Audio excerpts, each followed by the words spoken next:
Okay, our next speaker is Claudia Jones. Claudia has been with RSPCA New South Wales since February 2006, first in the contact centre and then in the inspectorate for 9 years, conducting investigations and prosecutions if warranted. In 2018, Claudia moved into the outreach team where she is outreach supervisor.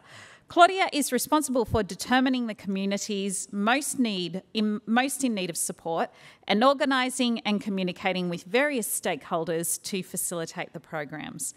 Claudia relishes the ability to be proactive and preventative in outreach in comparison to the reactive nature of the inspectorate. She makes it her mission to bring preventative pet healthcare to as many communities as possible. Welcome, Claudia Jones.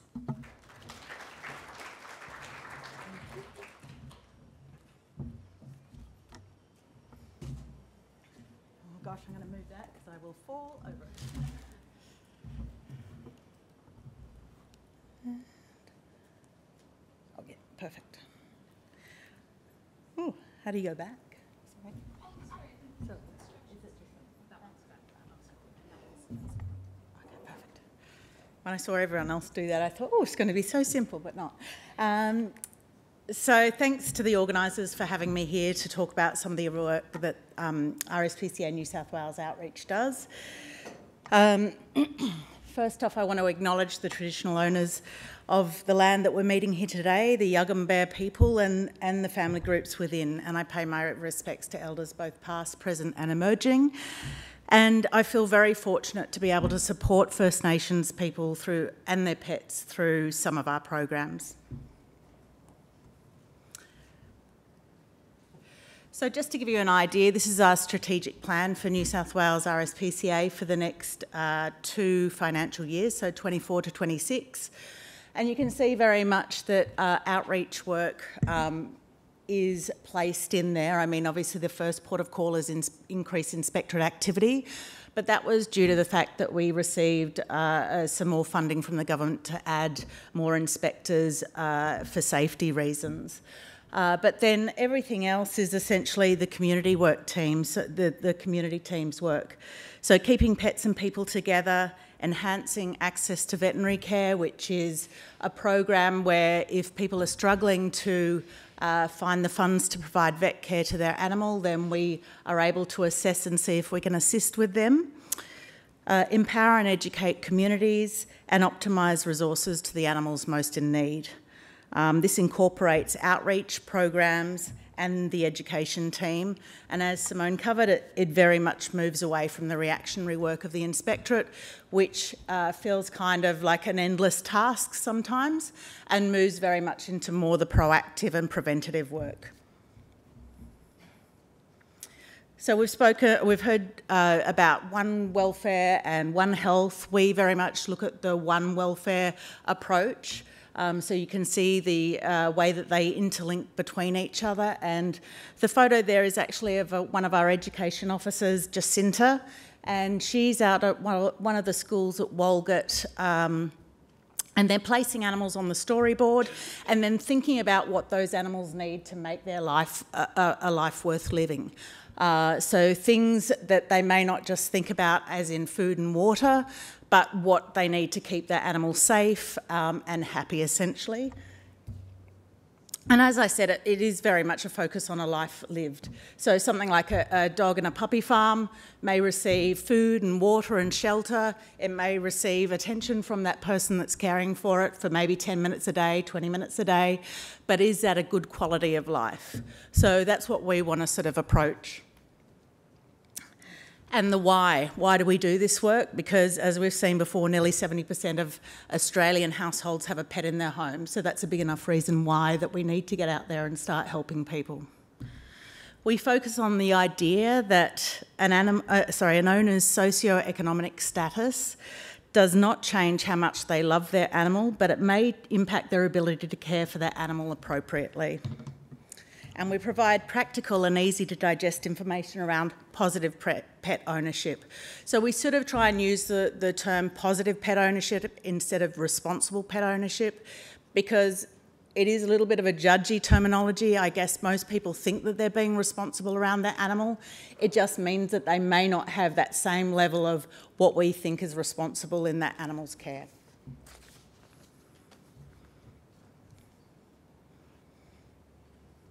And one of the other things that we've also covered, or other speakers have covered over the last few days, is domestic violence, and certainly the link in domestic violence. And animal abuse is strongly linked with domestic and family violence, and in fact, a 2015 study found approximately 70% of respondents experiencing domestic violence reported that their animal was receiving neglect from that same perpetrator, in comparison to 6% in households that were not under the cloud of domestic violence.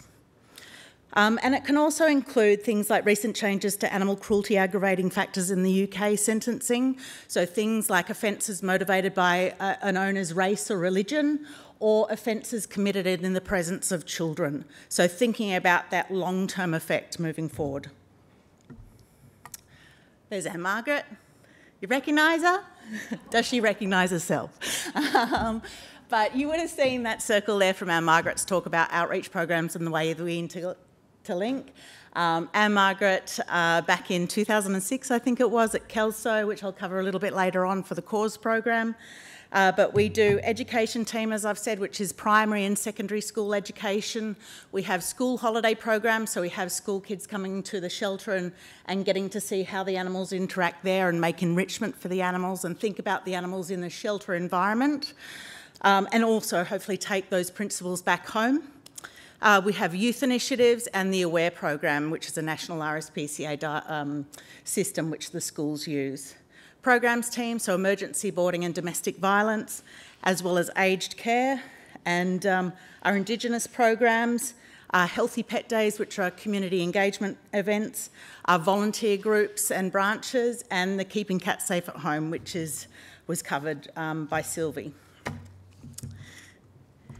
So, selecting our priority areas. So that map there shows the presence of RSPCA New South Wales. It might be in the form of our outreach team. It may be in the form of our branches or volunteer groups or shelters, but it shows the presence that we have, but it also shows a vast amount of space that we have no contact with.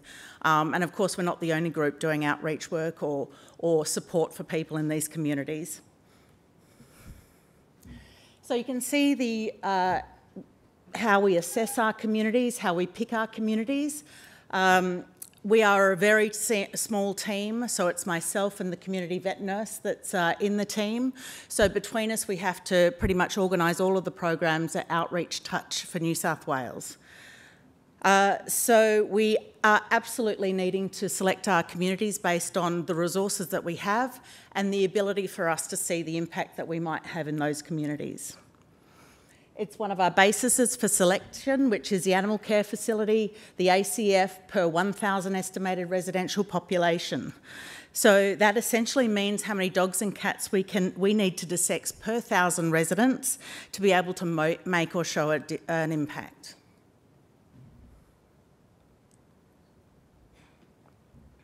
And I want to thank Jackie Rand for the next point that I'm going to bring, which is our Greenacre cat dissexing program.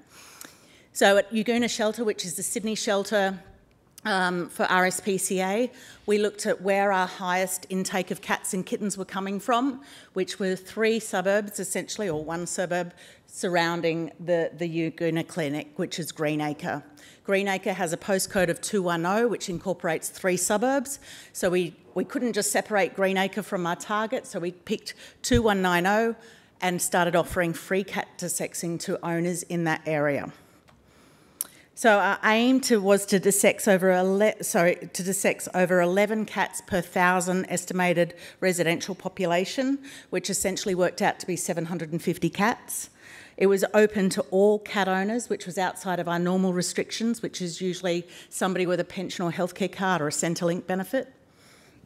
And in fact, we found that on each day that we were offering the free cat dissexing program, it meant that we were touching 48 to 64% of those owners or clients that weren't normally able to access our subsidised desexing program. So over 50% of owners we were immediately cutting out by putting a restriction in place for them to access that program. And I will say that the CAUSE program for Canterbury Bankstown, which covers that area, has been running for a number of years now, and all of the CAUSE programs are funded by council in some way. So for the Greenacre project, we ended up desexing 569 cats, which was 6.4 per 1,000, so slightly less. However, this still represented a 31% decrease in cat and kitten intake. It meant that 144 fewer cats and kittens were euthanased, and we saved over $100,000 in sheltering costs. So I think for everybody, that's a win. As I said, the services are means tested by Centrelink, and the purposes of the programs are not to take away or replace vet clinics in those areas. We cannot do the work once we leave the town. We go in for one day maybe, do the work and leave, or we might be there with a desexing program for a few months, whatever it is. The important thing is that once we leave town, they are then going to still have a relationship with the vet clinic in those towns.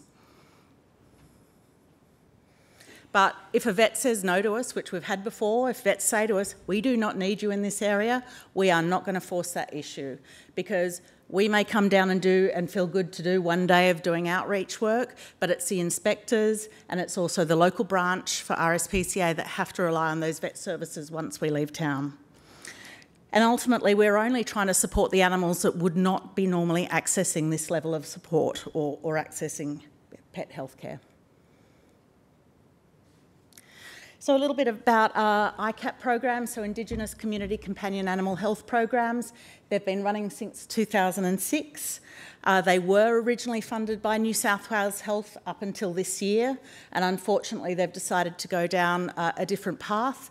So we're close to confirming an international funder for us to allow to continue these programs, which are absolutely vital in some of these remote areas where people's closest vet clinic may be 2 or 3 hours away, and that's if you're lucky enough to have a car or lucky enough to fill the car with petrol to be able to get there. The locations were selected by health, so places like Brewarrina, Wilcannia, Burke, which has a vet clinic, but we work with the vet clinic in town. And those places that don't have a vet clinic, we set up field hospitals. So we go and take over the school community hall. We'll bring out anaesthetic machines, 3 vets, 3 nurses, and do the desexing out there, desex up to probably 25 or so animals a day. And it's a holistic service in that we have the education team going out to those communities, either the week or the couple of weeks beforehand, and that then allows the messaging to start taking place with the kids. They then go home and start spreading that message to their family and peers and community. And then when we turn up in the bus from Sydney, we're not going to be strangers to them, and they also are aware of what we're doing in the community.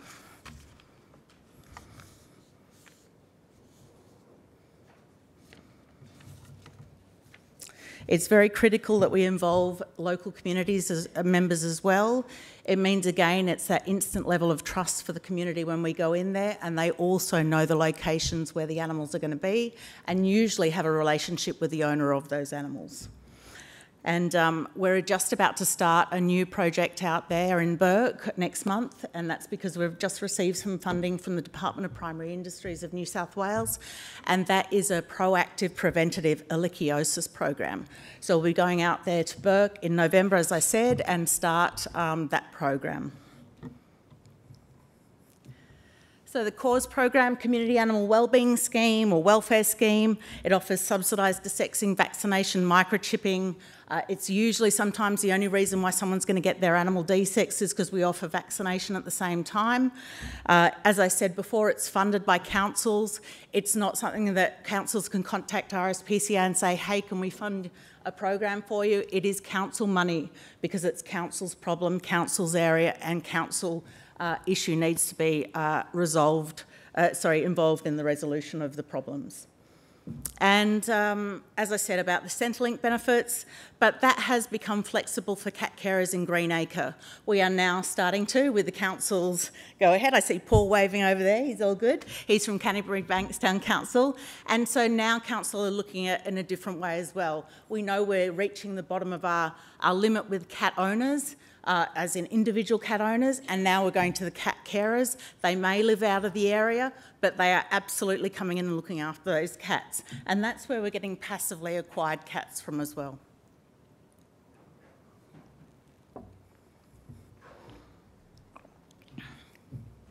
Oh, sorry, back again. It focuses on strengthening relationships with the community, targeted and place-based approach, and that Kelso prototype that Margaret starred in the newspaper article. They dissect 126 animals a day and started that cause program there. And in actual fact, in 1 year, the average intake for dogs dropped from 124 to 18 from Kelso. So that's a pretty proactive way to do things. Cause Plus, so that includes our community engagement tool, which is a Healthy Pet Day. So a Healthy Pet Day is runs on booking systems. A lot of people go, well, people don't turn up. People turn up. They want to get their animals seen to. They want to access that affordable or free vet care that we're offering. And most times than not, they will turn up. They will keep their appointment. They will ring you if they're running 10 minutes late. They really, really value the support that they're being given. So the removal of barriers for us is key to make any change. We attend the location of the focus communities, so we remove that transport issue.